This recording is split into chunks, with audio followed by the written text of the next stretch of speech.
Subscribe कीजिए ध्येय IAS channel को और बेल आइकन को दबाइए लेटेस्ट वीडियो सबसे पहले देखने के लिए।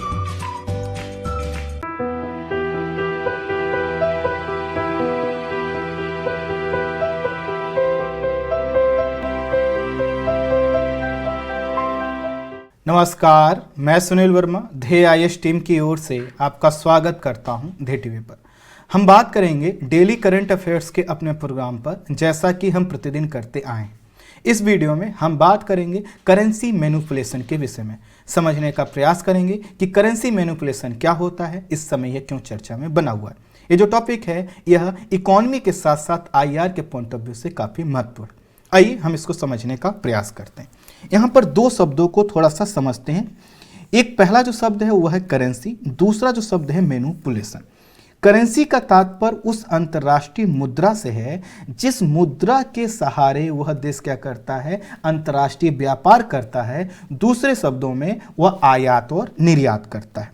वहीं जो मैनिपुलेशन का हिंदी होती है वह होती है कि हेर फेर करना। तो अगर हम सिंपल शब्दों में इसको समझाने का प्रयास करें तो करेंसी मैनिपुलेशन का तात्पर्य यह है कि कोई देश अपने देश की मुद्रा में जब हेरफेर करता है, जिसका उद्देश्य यह होता है कि उसको अपना व्यापार बढ़ाना है या व्यापार अपने पक्ष में करना है, तो उसको करेंसी मैनिपुलेशन कहते हैं। उम्मीद करता हूं नहीं समझ में आया होगा, और नहीं समझ में आया तो अच्छी बात है, इसमें कोई चिंता की बात नहीं है। आइए थोड़ा सा हम इसको बेसिक से समझते हैं और समझते हैं कि आखिर कोई देश मैनिपुलेशन करेंसी का करता ही क्यों है, कैसे करता है, वह करेंसी मैनिपुलेशन करके कौन से लाभ उठाता है, किस प्रकार की उसको हानियां होती हैं, और जिस देश के संदर्भ में करेंसी मैनिपुलेशन वह कर रहा है उसको कौन कौन सी आपत्तियां होती हैं, थोड़ा सा समझते हैं। पहला जो शब्द है वह है कि किसी भी मुद्रा का जो है विनिमय दर क्या होता है। एक एक चीज करके हम समझने का प्रयास करेंगे, देखिए काफी अच्छा कॉन्सेप्ट बन जाए। तो पहला शब्द क्या है, मुद्रा का विनिमय दर हमें समझना। तो मुद्रा के विनिमय दर का जो अर्थ होता है वह होता है दो अलग अलग मुद्राओं की सापेक्ष कीमत। सापेक्ष कीमत का मतलब है कि एक तरफ हम रुपया ले लें और दूसरे तरफ हम जो है कि डॉलर ले लें और देखें कि आखिर कितने रुपए जो है कि एक डॉलर के बराबर है, या दूसरे शब्दों में कहें तो अगर हम 100 रुपए हमारे पास है तो वह कितने डॉलर के बराबर है, ऐसे भी हम तुलना करें तो इसको हम क्या कहेंगे, यह कहेंगे कि आखिर उसकी हमें कीमत पता चल रही है। तो अगर हमें क्या करना होगा, अगर किसी दूसरे देश से हम कोई भी सामान खरीदते हैं, मान लेते हैं कि टिंकू हैं और टिंकू एक भारतीय व्यक्ति हैं, यह क्या कहते हैं कि वह टोनी जो कि अमेरिका का है उससे कोई सामान खरीदते हैं जिसकी कीमत क्या है, $1 है। तो $1 जब इनकी कीमत है तो ये क्या करेंगे, यह जो है कि कहीं बाजार में जाएंगे और बाजार में कहेंगे कि हमें क्या करना है, डॉलर प्राप्त करना है। तो इनसे कोई व्यक्ति, कोई संस्था, कोई बैंक यह कहेगी कि ठीक है आपको हम $1 दे देंगे, आप हमें क्या करिए 50 रुपए, 40 रुपए, कुछ भी जो उस समय की कीमत हो वह हमें अदा कीजिए। तो मान लेते हैं 50 रुपए लेकर जाएंगे और इनको $1 मिल जाएगा। तो यहां पर जो एक दूसरे की मुद्राओं का हमने तुलना किया, हमें क्या पता चला, मान लेते हैं कि 50 रुपए बराबर है $1 का। तो इस तरह से हमें क्या पता चला, एक मुद्रा के सापेक्ष दूसरी मुद्रा का हमें मूल्य पता चला, और इसी को बोलते हैं विनिमय दर। अर्थात यह वह दर है, यह वह मूल्य है जिस पर एक देश की मुद्रा दूसरे देश की मुद्रा से एक्सचेंज की जाएगी। तो आपको पता है कि हम सामानों का क्या करते हैं, आदान प्रदान करते हैं।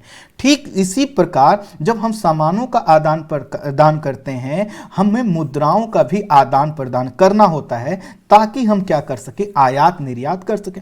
कोई भी देश सभी कुछ नहीं बना सकता, इसलिए वह क्या करता है, कुछ दूसरे देशों से कुछ आयात करता है, अर्थात सामान वो खरीदता है। ठीक इसी तरह से वह दूसरे देशों को कुछ सामान बेचता है जिसको हम निर्यात कहते हैं।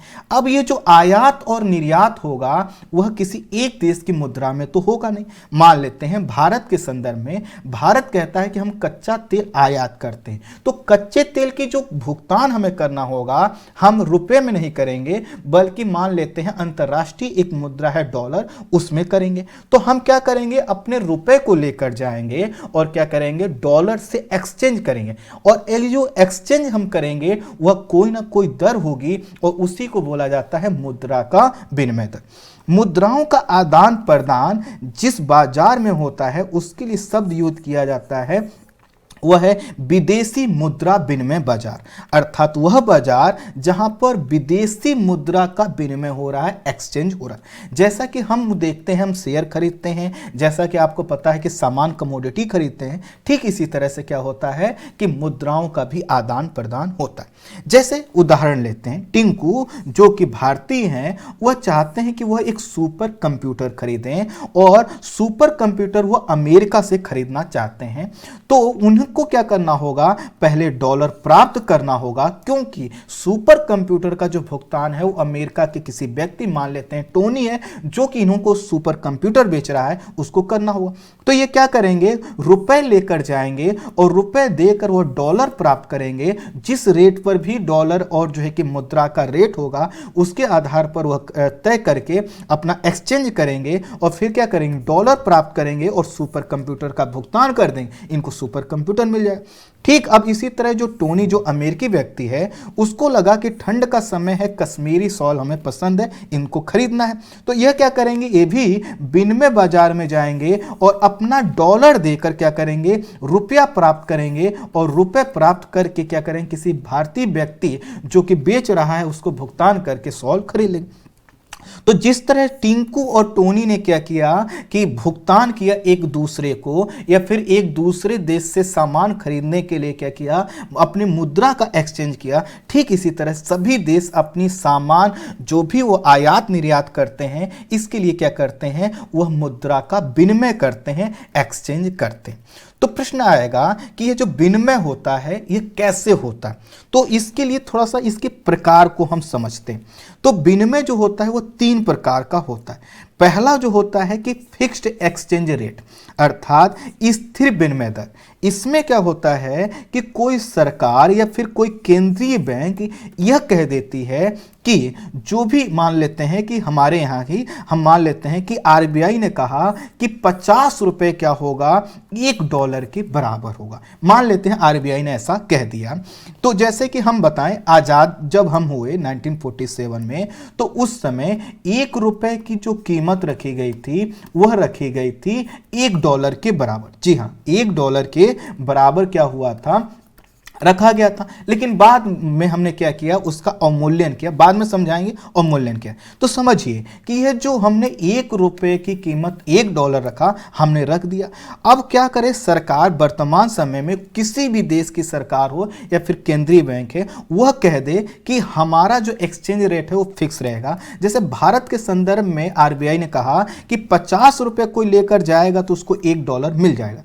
अर्थात कुछ भी हो, समय कोई भी हो, आज का हो, कल का हो, आने वाले 10 सालों का हो, अगर सरकार ने कह दिया है कि फिक्स कर दिया है कि हमारे यहाँ का 50 रुपए $1 के बराबर ही रहेगा, आज भी, कल भी, आने वाले 10 सालों में भी, तो इसको बोलेंगे स्थिर विनिमय दर या फिक्स्ड एक्सचेंज रेट। क्योंकि एक्सचेंज इसमें क्या हो रहा है कि फिक्स है, 50 रुपए देंगे तो क्या होगा, $1 मिल जाए।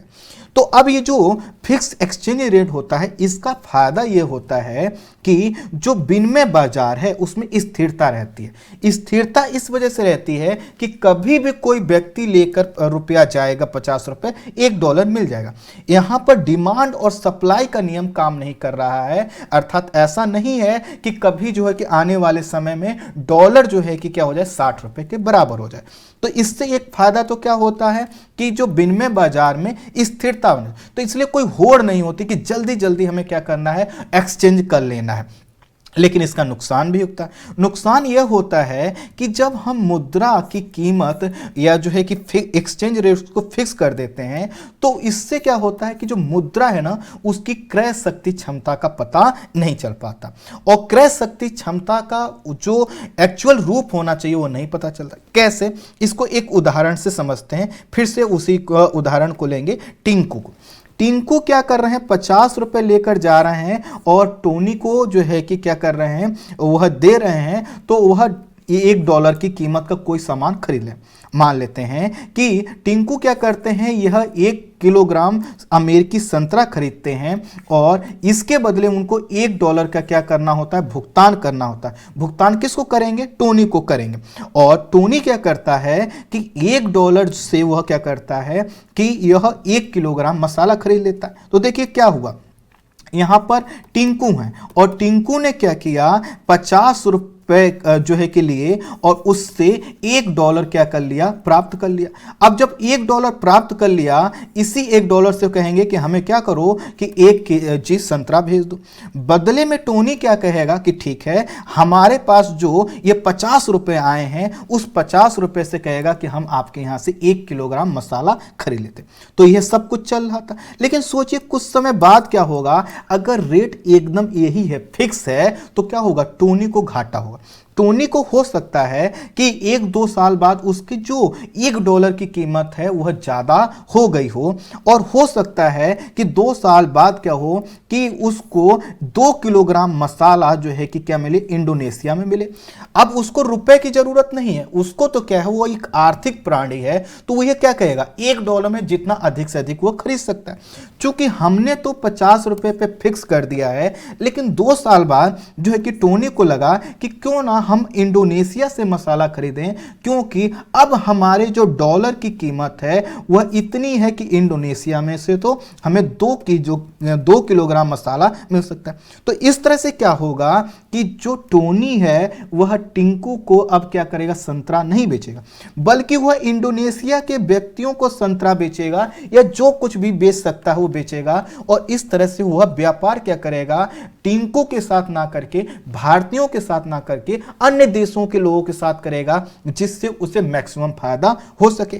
तो होता क्या है कि जब हम रेट फिक्स कर देते हैं, तो देखिए हमने डॉलर के संदर्भ में रुपए को फिक्स कर दिया, इससे क्या हो रहा है, डॉलर की एक्चुअल जो क्रय शक्ति क्षमता है वह पता नहीं चलती है। इसलिए क्या होता है कि जब हम फिक्स कर देते हैं तो लोग बचने, जैसे टोनी ही यहां पर एक प्रतीक है, ऐसे ही अन्य अमेरिका के लोग क्या करेंगे, वह भारत से क्या करेंगे, व्यापार नहीं करेंगे, और क्या करेंगे, इससे क्या होगा, भारत के साथ जो व्यापार है वह कम हो जाएगा। तो दूसरा, एक तो हमने समझा फिक्स रेट, इसके जो है कि हमने फायदे समझ लिए, घाटे समझ। दूसरा है जो है कि फ्लोटिंग एक्सचेंज रेट।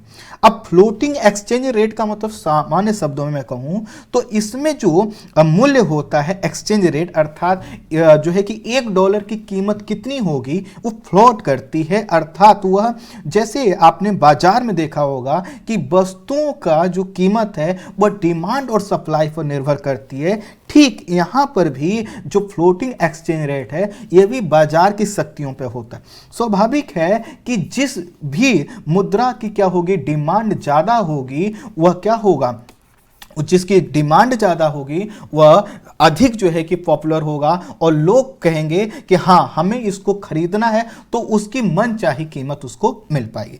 तो होता क्या है कि जो वर्तमान समय में जो अंतर्राष्ट्रीय व्यापार होते हैं उसमें भी जैसे कि सामानों की कीमत बढ़ती घटती रहती है, ठीक इसी तरह से सभी जगह, अधिकांश जगह पे क्या होता है, फ्लोटिंग एक्सचेंज रेट को अपनाया जाता है। और इसमें क्या होता है कि जो मुद्राएं हैं, दो देशों की मुद्राओं का जो मूल्य है वह फ्लोट करता है, वो तैरता रहता है, और वह इस पर निर्भर करता है कि आखिर उसकी जो है कि डिमांड कितनी। फिर से वही उदाहरण लेते हैं, टिंकू को मान लीजिए अचानक जो है कि सपना आया, और सपना उन्होंने देखा कि आज हमें अपने पूरे जिले के लोगों को क्या करना है, संतरा, अमेरिकी संतरा खिलाना। अब उनके दिमाग में आया, उनके पास रुपया है, रुपया लेकर वो क्या गए, एक्सचेंज मार्केट में गए और उन्होंने कहा कि हमें क्या करो, डॉलर दो। डॉलर के लिए उन्होंने, लेकिन उनको पता चला कि बाजार में पहले भी $100 थे, अभी भी $100 है, और इनको क्या चाहिए, मान लेते हैं $100 ही चाहिए, और इससे अपने पूरे जिले को क्या कर सकते हैं, संतरा खिला सकते हैं। तो अब यह क्या करेंगे, ये कहेंगे हमें सब $1 दे। लेकिन जिस तरह से टिंकू संतरा खरीद रहे हैं, हो सकता है सोनू, मोनू और अन्य भारतीय भी कुछ ना कुछ खरीदना चाहते हो। तो यहां पर डॉलर कितना है, 100 ही है, तो सभी लोग क्या करेंगे, इसकी डिमांड करेंगे, और जब डिमांड करेंगे तो $1 के लिए हो सकता है पहले जो टिंकू 50 रुपए टोनी को दे रहे थे या किसी व्यक्ति को दे रहे थे, अब क्या हो 70 रुपए देना पड़े। तो यहां पर क्या हुआ, जो विनिमय दर है वह परिवर्तित हुआ, और ये जो परिवर्तन आया वह डिमांड और सप्लाई की जो है कि पूरे फैक्टर की वजह से आया, और इसी को बोलते हैं मुद्रा का डिमांड और सप्लाई का नियम।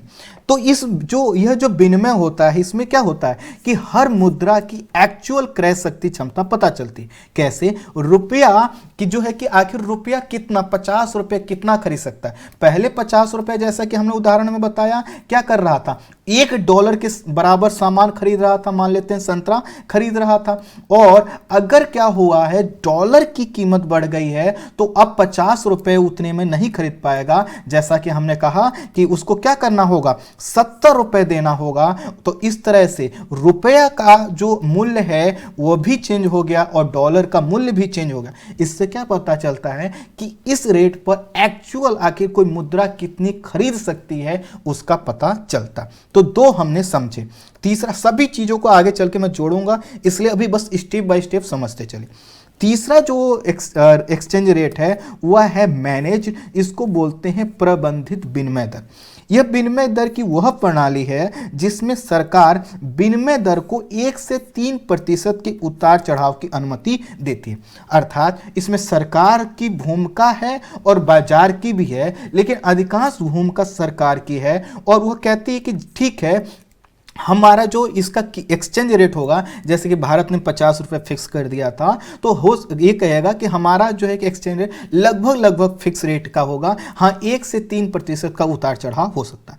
तो जैसा कि हमने बताया, ये 3 एक्सचेंज रेट है, लेकिन पूरे अगर विश्व में देखें तो इस समय जो मैकेनिज्म काम करता है वह होता है फ्लोटिंग और फिक्स रेट का मैकेनिज्म, और दोनों को मिला जुला रूप अपनाया जाता है। अब जब दोनों का मिला जुला रूप अपनाया जाएगा, इसका मतलब क्या है कि सरकार नियंत्रित भी कर सकती है और बाजार की शक्तियां भी नियंत्रित कर।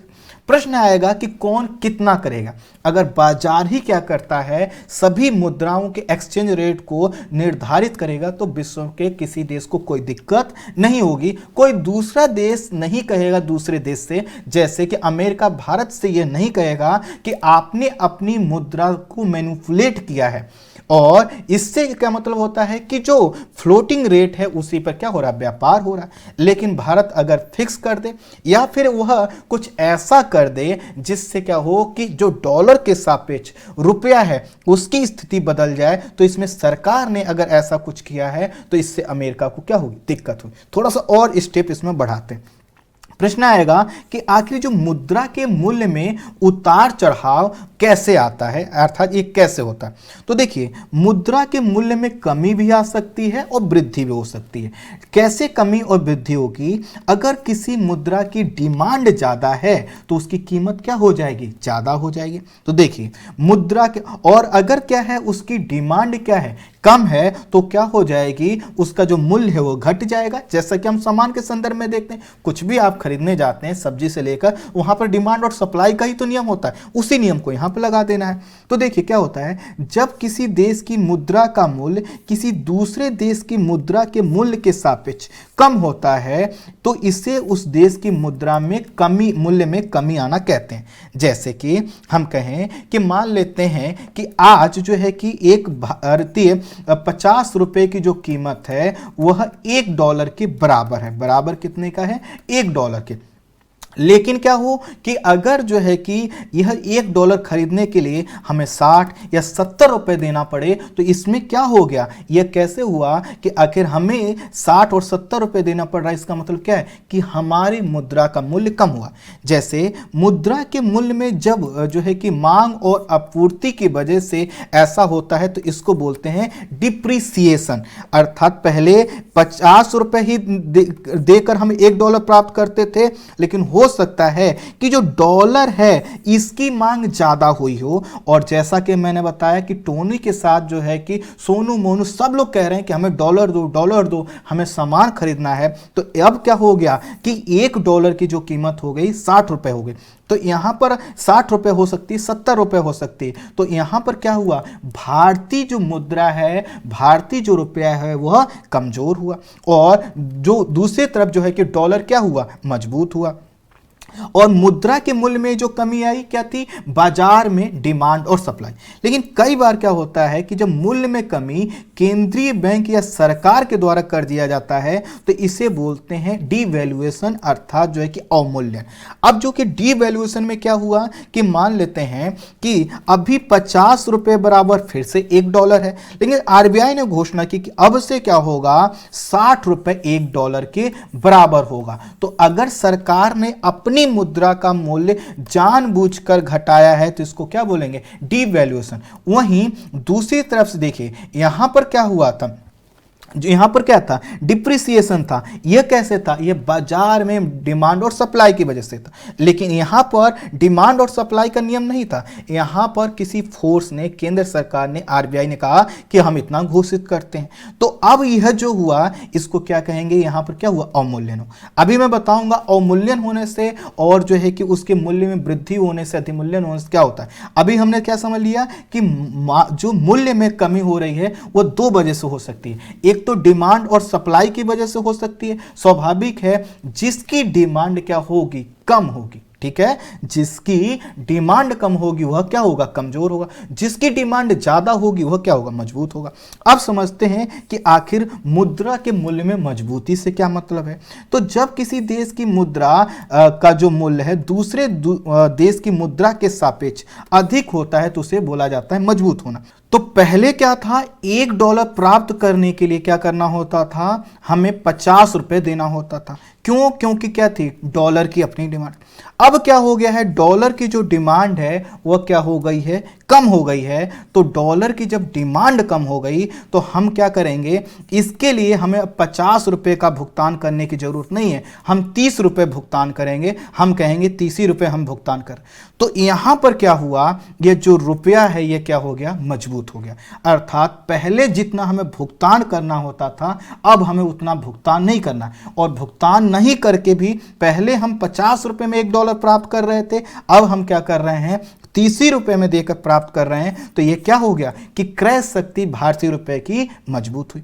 तो आप समझ पाए होंगे कि आखिर यह जो मूल्य है ये कैसे बढ़ता करता। अब होता क्या है कि जब मुद्रा के मूल्य में मजबूती बाजार के कारकों के आधार पर आती है तो इसको क्या बोला जाता है, एप्रिसिएशन बोला जाता है। अर्थात अगर मान लेते हैं कि बाजार के कारक जो कि डिमांड और सप्लाई हैं उसके आधार पर कोई मुद्रा जो है कि मजबूत हो रही है तो इसको बोलेंगे एप्रिसिएशन। और अगर यह सरकार के द्वारा किया जाता है तो इसको बोलेंगे रीवैल्यूएशन। और रीवैल्यूएशन का मतलब सरकार कह रही है कि हमारे मुद्रा का मूल्य इतना होगा, अर्थात वह मूल्य को क्या कर रही, बढ़ा रही। भारत की आजादी के समय जैसा कि हमने बताया $1 $1 के बराबर था, लेकिन आरबीआई ने समय समय पर इसको अवमूल्यित करती रही। और 1990 में जब हमने एलपीजी का मॉडल अपनाया तो इसके बाद से हमने क्या किया, फ्लोटिंग एक्सचेंज रेट अपना लिया। और आज उसकी वजह से क्या है कि जो हमारा मुद्रा की, हमारी जो रुपए की कीमत है वह बाजार की शक्तियों से निर्धारित होता है, डिमांड और सप्लाई के नियम से निर्धारित होता है। और इस तरह से इसकी जो कीमत है वह हो गई है 73 रुपए से ज्यादा। तो अब समझ सकते हैं कि आखिर आजादी से लेकर अब तक कितना परिवर्तन हो चुका। प्रश्न आएगा कि आखिर जो यह अवमूल्यन होता है, अर्थात जो मूल्य में गिरावट आती है, इसका क्या इंपैक्ट पड़ेगा और कोई देश क्यों करता होगा। तो देखिए होता क्या है कि मुद्रा के अवमूल्यन से निर्यात बढ़ता है। कैसे बढ़ता है समझिए। टिंकू हैं, यह क्या करते हैं, कश्मीरी शॉल बेचते हैं भारत के, और एक शॉल की जो कीमत है यह 100 रुपये इन्होंने रखा हुआ है। और ये अभी जो रुपए की कीमत है 50 रुपए की, $1 के बराबर है। जैसा कि हमने कहा 85 ही रुपये रखेंगे जब तक इसमें चेंज नहीं किया। तो अब क्या करता है कि अगर टोनी को शॉल खरीदना है, एक शॉल खरीदना है तो इसकी कीमत क्या है, 100 रुपये। और 100 रुपये के लिए वो क्या करेगा, $2 देगा तो उसको क्या होगा, 100 रुपये मिल जाएंगे। और उसमें कश्मीरी जो शॉल की कीमत है वो क्या है, 100 रुपये। तो कुल मिलाकर अगर जो है कि टोनी के पास क्या है, $2 है, तो $2 के माध्यम से क्या करेगा, टिंकू को वह उन टिंकू से सॉल खरीद सकता है जिसकी कीमत क्या है 100 रुपए। लेकिन सोचिए बाद में अगर क्या हो जाए कि मुद्रा का अवमूल्यन हो जाए, अवमूल्यन क्या इसके वजह से सरकार कर दे या बाजार के जो कारक हैं उसके वजह से मुद्रा कमजोर हो जाए, अर्थात हमारी रुपया कमजोर हो जाए और अब जो कीमत हो गया 70 रुपया हो गया है $1 की। तो ऐसी स्थिति में क्या होगा, सुन के तो खराब लग रहा होगा, लेकिन होगा क्या कि टोनी अब क्या करेगा, $3 में जो है कि 2 सॉल वह खरीद सकता है। कैसे, अब देखिए कि पहले वह जो सॉल की कीमत पहले कितनी थी, पहले 100 रुपए थी और अभी भी क्या है 100 ही रुपए है।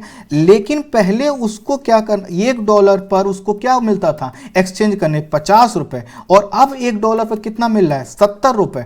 अगर उसको 2 सॉल खरीदना है तो उसके लिए उसको क्या करना है 200 रुपए का भुगतान करना है और पहले वो करता तो उसको क्या करना होता है $4 खर्च करना होता है। अब वो कितना खर्च करेगा, वह अब चूंकि $1 की कीमत 70 रुपए हो गए तो लगभग $3 का भुगतान भी करेगा तो भी क्या होगा जो है कि अगर 70 मल्टीपल हम 3 कर दें तो भी क्या होगा 210 इसका हो जाएगा। तो इस तरह से क्या हुआ कि वह अब क्या करेगा कि जो $3 में वह क्या करेगा 2 सॉल खरीद सकता है और इसके लिए उसको पहले क्या करना होता था 4 सॉल देना। तो अब टिंकू अब इस टोनी को क्या लगेगा, हमें क्या करना है व्यापार बढ़ाना, तो बहुत ज़्यादा सॉल वह मंगाना प्रारंभ कर देगा। इससे क्या होगा, भारत का व्यापार बढ़ेगा, अर्थात भारत का क्या होगा निर्यात बढ़ेगा। निर्यात इसलिए बढ़ेगा क्योंकि अब उसके सामानों की जो है कि मांग क्या हो गई है, ज़्यादा हो गई है और इस वजह से ज़्यादा हो गई है क्योंकि उसने अपनी मुद्रा का मूल्य को कम किया है और बाहर के लोग जो अमेरिका के हैं, कनाडा कहीं के भी लोग हैं, उनको वो सामान सस्ता पड़ रहा है। कैसे, इस तरह से टिंकू को क्या फायदा होगा, तो टिंकू को यह फायदा होगा, मान लेते हैं वो पहले जो सॉल को 100 रुपए में बेच रहा था उसकी कीमत मान लेते हैं 80 रुपए आती थी और 80 रुपए आती थी और उसको बेचता कितना था 100 रुपए में बेचता था, उस पर 20 रुपए उसको फायदा होता था। अभी भी क्या है उसकी कीमत जो लागत आ रही है वो भी 80 रुपए ही आ रही है और अब क्या कर रहा है उसको क्या करना 2 सॉल के लिए लगभग $3 का उसको भुगतान प्राप्त होगा। अब देखिए 2 सॉल के लिए पहले उसको कितने रुपए मिल रहे थे, उसको अगर डॉलर के संदर्भ में देखें तो मान लेते हैं पहले उसको क्या मिलता था कि वह 2 सॉल बेचता, 2 सॉल की कीमत कितनी हुई 200 रुपए, उसको मिलते $4, $4 को लेकर वह एक्सचेंज मार्केट में जाता और उससे क्या मिल जाते थे, उसको 200 रुपए मिल जाते थे। अब क्या होगा, अब उसको समझिए कि इसमें अब क्या होगा, अब उसको मिलेंगे तो $3, लेकिन क्या होगा वह जो $3 की कीमत है कितनी है 210 रुपए है और 210 रुपए क्या है ज्यादा।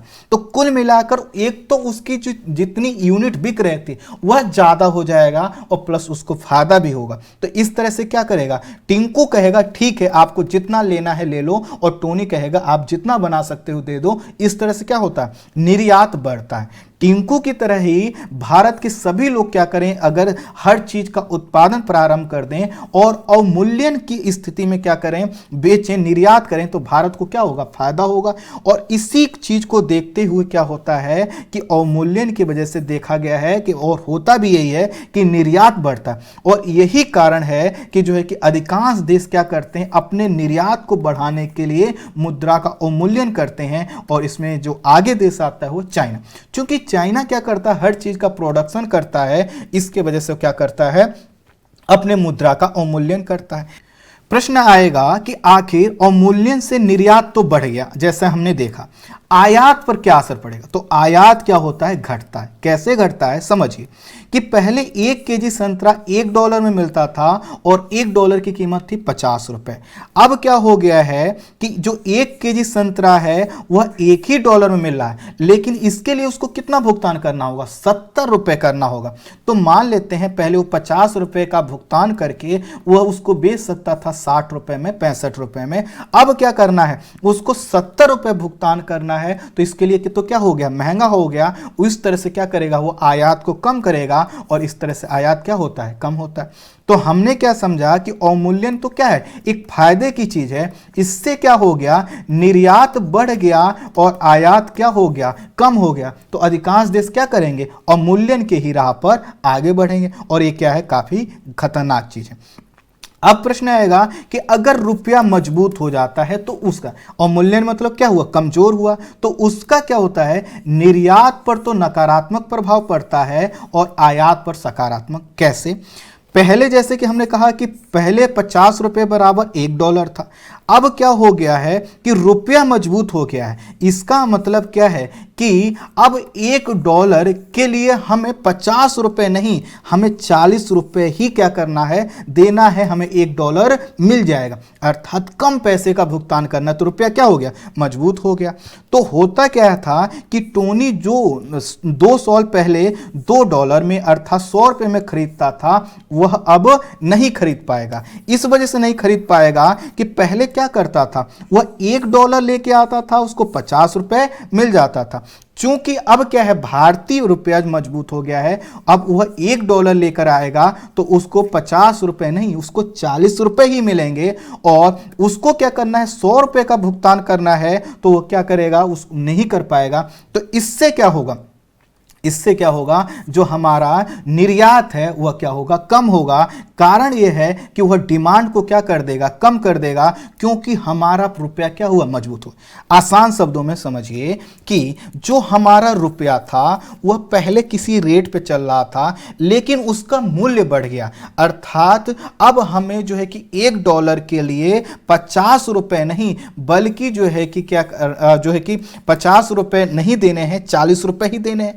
तो ये हमारे संदर्भ में तो हमको अच्छा लग रहा है, लेकिन सोचिए जो बाहर का व्यक्ति है, उस बाहर के व्यक्ति को क्या है, पहले वह $1 50 रुपए में जो है कि $1 लेके जाता था, उसको 50 रुपए मिल जाते थे, अब उसको सिर्फ 40 रुपए मिल रहे हैं। तो उसके लिए जो सॉल खरीद रहा था, उसके लिए तो अब क्या होगा, महंगा बढ़ेगा, क्योंकि उसको 100 रुपए प्राप्त करने के लिए $2 में अब काम नहीं चले। धीरे धीरे वो क्या करेगा कि मांग कम कर देगा, और उसका मांग कम करना हमारे लिए क्या हो जाएगा, हमारे लिए निर्यात का कम होना हो जाएगा।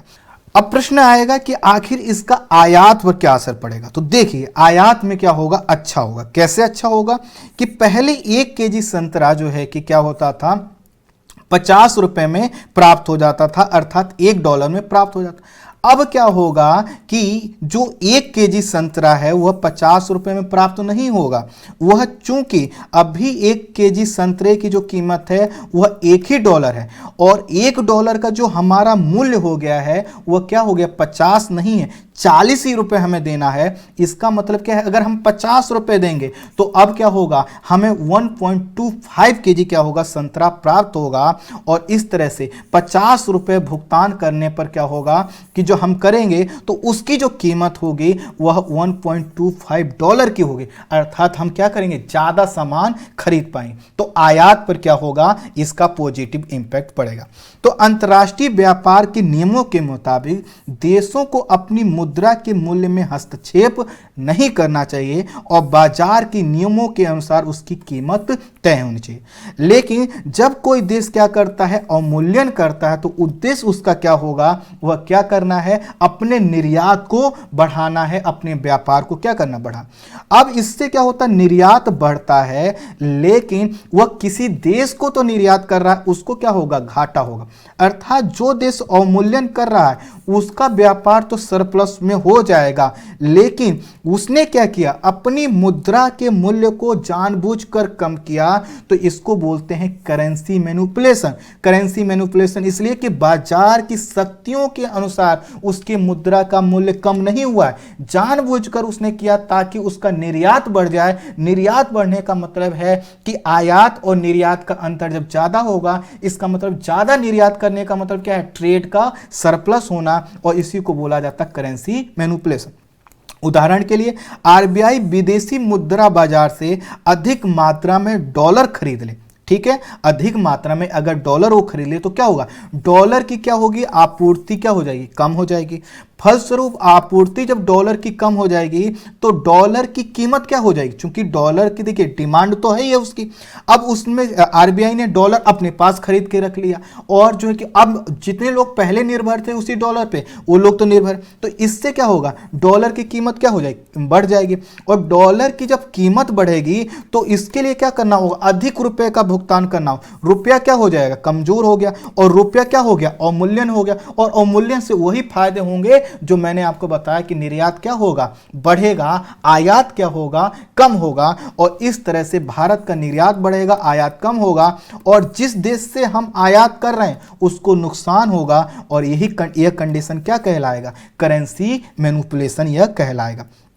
तो अमेरिका का एक जो वित्त विभाग है, इसका जो ट्रेजरी डिपार्टमेंट है, यह अमेरिका के साथ व्यापार कर रहे देशों की गतिविधियों पर नजर रखता है और यह सुनिश्चित करने का प्रयास करता है कि कोई देश अपनी मुद्रा को मैनिपुलेट करके अमेरिका के साथ व्यापार तो नहीं कर रहा, अर्थात वो ऐसा तो नहीं कर रहा कि जानबूझकर अपनी मुद्रा के मूल्य को कम कर रहा है जिससे उसके सामान जो है वह सस्ते हो जाएं और ज़्यादा उसका सामान बिके। अगर वह ऐसा करता है तो अगर मतलब अमेरिका से जो देश व्यापार कर रहा है, कोई भी देश अगर उसके साथ ऐसा करता है तो उसको वह कहता है कि हम आपको करेंसी मैनिपुलेटर वॉच लिस्ट में डाल रहे हैं। वॉच लिस्ट में डालने का मतलब है कि हम आपकी गतिविधियों पर नज़र रखेंगे। अगर आपकी जो मुद्रा है वह कमज़ोर होती जाती है और उसमें अंतर्राष्ट्रीय नियम काम नहीं कर रहे हैं, जानबूझकर आप ऐसा कर रहे हैं, तो हम आपको करेंसी मैनिपुलेटर देश घोषित कर देंगे।